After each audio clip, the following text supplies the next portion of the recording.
методи на пишаниот збор и е секогаш тесно поврзана со убавината на човековата култура, а убавиот глас надалеку се слуша. Нема да помине манифестација во прилеп, било тоа да е приредба, некој музички концерт, без да се разлее песна од грлото на нашата Сара Судлаџиовска. Убава, млада, позитивна, секогаш отворена за нови работи. Сара, добре дојде во нашата емисија. Добро ме најдов и многу ви благодарам што ме поканивте да бидам ваша гостинка денес. Сара, песните пренесуваат некоја енергија која што извира од некоја емоција. Ако сакаме малку да ти дзирнеме во интимата, кој жанр би те опишал тебе? Која емоција ја емитуваш? Реално да кажам, Сара е многу комплицирана девојка, некогаш ја не се разбирам, али па другите. Ако гледам на тоа кој жанр најмногу го слушам, затоа што и покрај ова се што се случува во секојдневието, пробувам да се одржам да бидам среќна, нема да кажам позитивна, пошто тој збор денес многу ме плаши кога ќе го слушам. Би рекла поп или хип-хоп музика. Го обожавам тој ритам, онака малце да заиграм и тоа ме прави многу среќна. Супер. Предлагам да ја слушнеме песната на која што имаш направено кавер, песната од Каролина Гочева, Кој да ми запее.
Пошто овој беше коверот на кој ме забележа Антонија Гиговска и која што ме покани да ја бидам пратечи вокал на нејзиниот серијал за снимање на нејзини песни, 3 нејзини песни. Могли сме одвоje, Крива сум и Никогаш не види никогаш во акустична верзија и затоа многу ми е мила оваа снимка. Супер, се надаваме дека ќе ве гледаме и во многу други нови соработки со Антонија. Се надавам и јас. Сара, ти си медицинско лице и веќе си матурантка годинава. Постои една медицинска гранка која што се вика музикотерапија. Музиката е лек, кој што се спомнува и во Библијата, па потоа и старите грци. Што мислиш ти, дали ова делува и дали го имаш почувствувано на себе? Па, реално, не би рекла како музиката да е лек, туку како да го речам ова, музиката е утеха. Например, кога си тажна, што правиш? Слушаш музика, така? И после ти е полесно. Кога, например, си среќна, што викаш? Ајде да пуштиме музика, да се развеселам, така?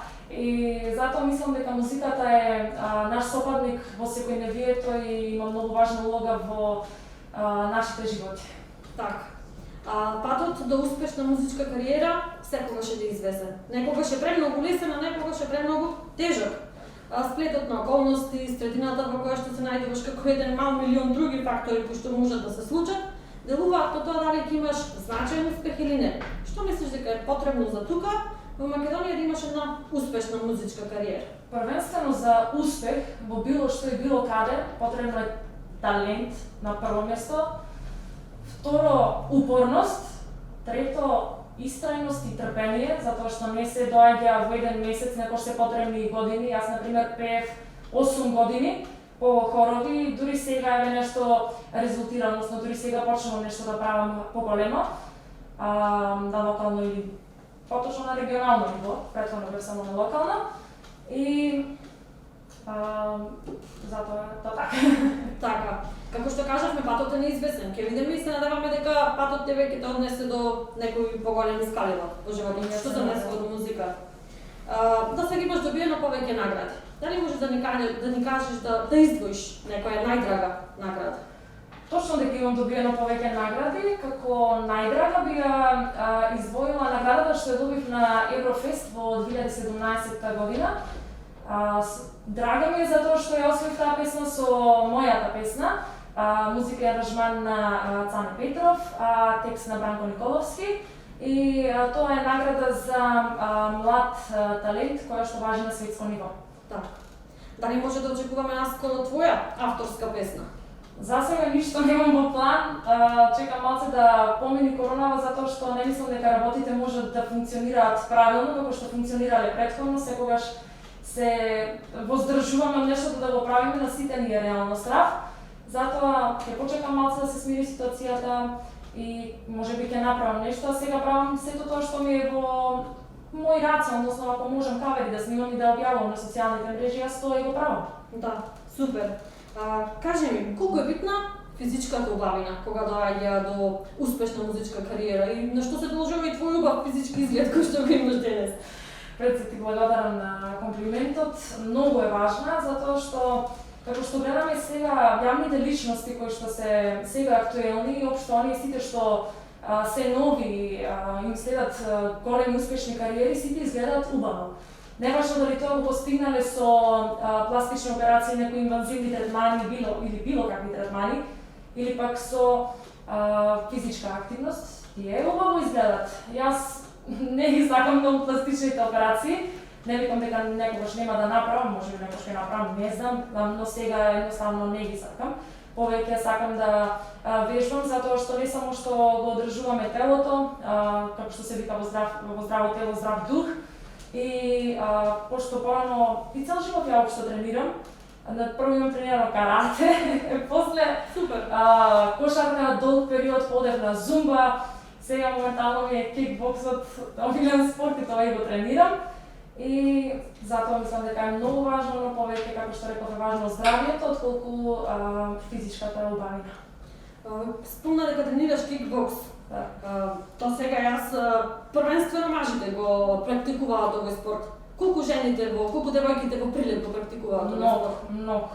Значи, многу девојки сме на тренинг и кога ќе видам тоа навистина ме радува, затоа што кикбоксот уште оддавна си го има називот како машки спорт и кога ќе гледам вака девојки, навистина ме прави среќна затоа што навистина треба да имаш сила за да го направиш тоа. И во овој момент би сакала да го поздравам мојот тим затоа што ми е навистина голема поддршка. Многу ме радува кога што го кажуваш што конечно девојките собраа храброст за да им покажат на мажите и на момчињата дека и ние го можеме нешто. Так. Сара, кој е твојот музички идол? Реално да ти кажам, немам музички идол. Идолите мене ми се луѓето, односно личностите од секојдневието, значи сестра ми, мајка ми, татко ми и момчето. Сестра ми е идол затоа што од мали години таа беше одлична на училиште. Мислам, членуваше во многу организации и тоа ја направи днес да порасне сега во една навистина успешна личност и нормално како помлада сестра јас ги следев нејзините чекори и тоа многу ми помогна. Моите родители ми се идоли затоа што од ништо во животот тотално направиле нешто и во тој процес на правење на нештото тие успеале да пораснат и да воспитаат убаво навистина две млади девојки. А момчето затоа што тој е кошаркар и навистина никогаш не се откажува од ништото, значи си има поставено цел и што и да се случи, него не го интересира, битна му е целта да успее она што сака да биде. Секако поддршката од најблиските е секогаш и најбитна. Так. Живееме во едно исклучително тешко време, кое што се надеваме дека брзо ќе помине, дека ќе не научи еве во сето ова несреќа на нешто подобро, да станеме подобри личности, да покажеме солидарност. Знаеме дека сакаш природата и дека често се поврзуваш со природата. Која песна ти доаѓа тебе на ум кога да речеме си на некој висок врв на планина качена? Реално да бидам одавно не ем планинарена. Порано бев многу активен извидник и одев на вистина секаде. Сега реално не знам која песна би ми текнала вака да сум на висок врв. Не знам, можеби Eye of the Tiger од Роки филмот што беше. Супер. Знаеш, кога си скачува по скалите и после иде таа песна. Исто е чувство да знаеш, патот до високиот врв е исто како и патот кон кариерата. Патот е можеби тежок, но она чувство кога си горе на врвот е навистина прекрасно. Така е. Да се биде на врвот. Тешко прашање, особено кога ние се најдуваме во Македонија. Дали мислиш дека Македонија може да препознае таков талент и да го поддржи? До сега имам многу поддршка, реално не очекував дека ќе имам толку поддршка од сите. Македонците се навистина музикален народ и мислам дека имаат слух и дека си ги сакаат своите сограѓани. Затоа мислам дека има навистина место прво јас овде да успеам, знаете, да бидам поддржана од сите и реално овде е најсигурно, таму каде што си, таму да успееш се чувствуваш најсигурно. Но тоа не е мојата цел да бидам регионално позната, мојата цел е многу повисока од тоа. Ако твојата цел е многу повисоко, тогаш треба многу повеќе од талент, треба и сценска изведба, треба играње, танцување, говор на телото.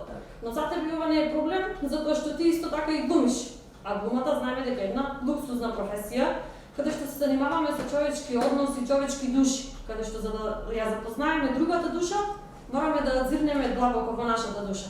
Кажи ми, која е твојата приказна со глумата? Глумата почна сосем споредно и сосем, неочекувано.